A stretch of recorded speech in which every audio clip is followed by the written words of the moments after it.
It's a Monday night, December 1st, 1969, and you're sitting in your living room watching a glass jar on television. That's it. That's the whole broadcast. They've preempted the usual show for this.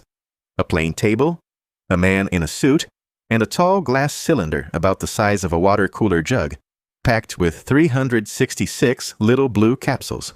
Somewhere in that jar is your birthday.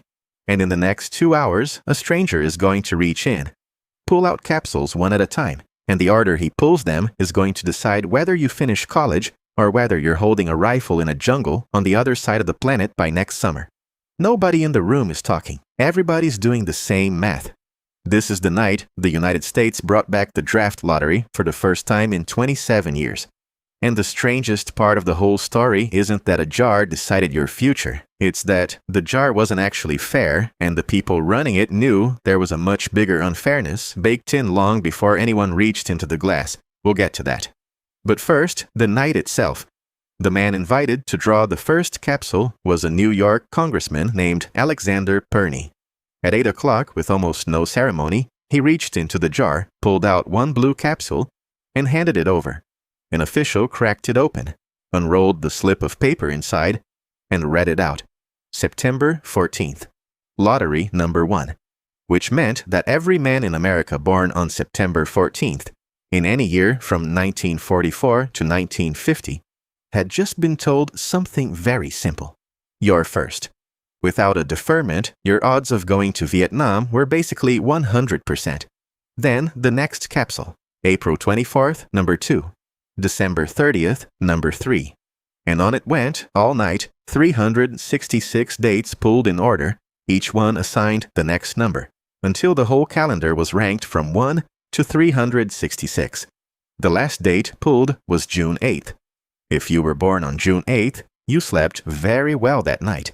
Here's what those numbers actually meant. The military announced it would work down the list in order, lowest numbers first.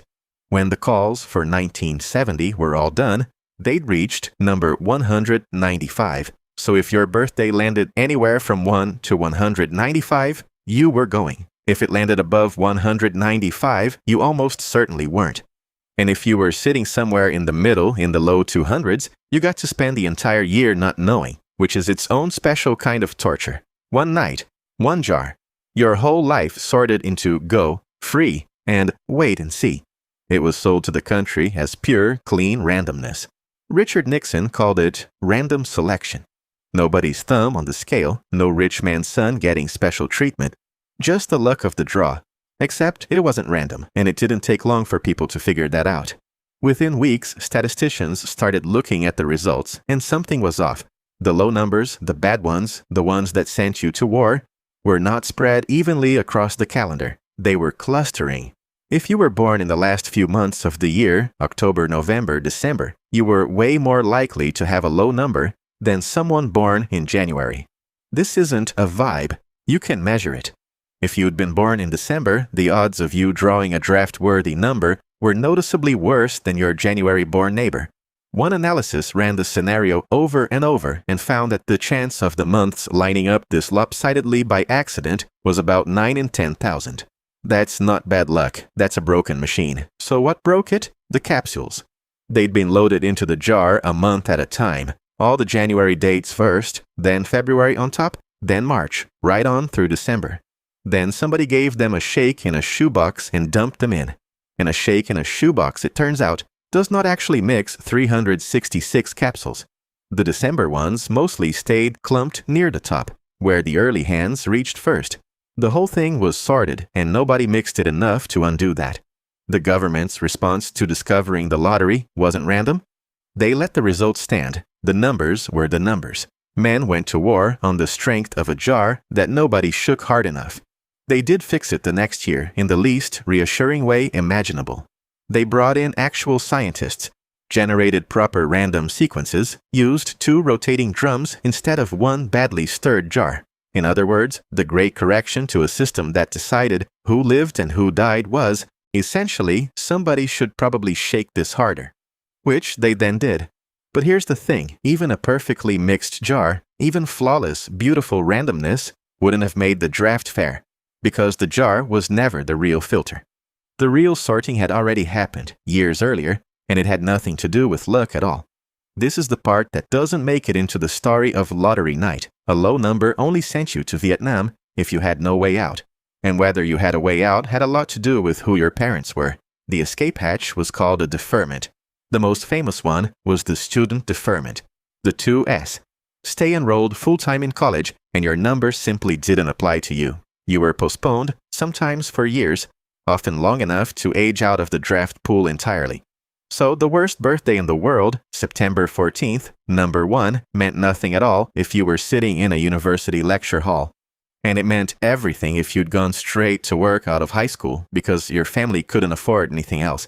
At the peak, around 1.5 million men were deferred as students. That's 1.5 million people the jar couldn't touch. And this wasn't an accident or a loophole somebody discovered. This was the design. We know that because the Selective Service System wrote it down. In 1965, the agency circulated an internal document. It's known now as the Channeling Memo. And it is a genuinely startling thing to read because it just says the quiet part out loud. It explains that the draft's job wasn't only to grab men for the army, it was also to push men, using the threat of being drafted, into the colleges and careers the government decided were valuable. The memo describes using what it openly calls the club of induction to drive men toward, in its words, areas of greater importance. Become an engineer, a scientist, a doctor, and you'd be protected. The fear of that jar was a tool, and it was being used to steer an entire generation. So, the deferment wasn't a flaw in the system, it was the system.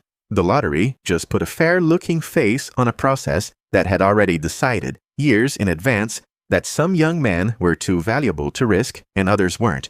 You can see where this lands. The men who filled the draft calls came disproportionately from the bottom of the ladder. Working-class kids, poor kids, kids who didn't have a college slot or a family doctor willing to find a medical excuse. Of the roughly 27 million American men of draft age during those years, about 2.2 million were actually drafted. The ones with options mostly found them. Plenty of men who'd go on to run the country, sit in the Senate, run companies, somehow found their way to a deferment in those years. The men who couldn't went and stood in the jungle. Your birthday decided if you went to war, but only after a different question had already been answered. Could you afford not to? Now, in fairness, the lottery did eventually make things a little less crooked.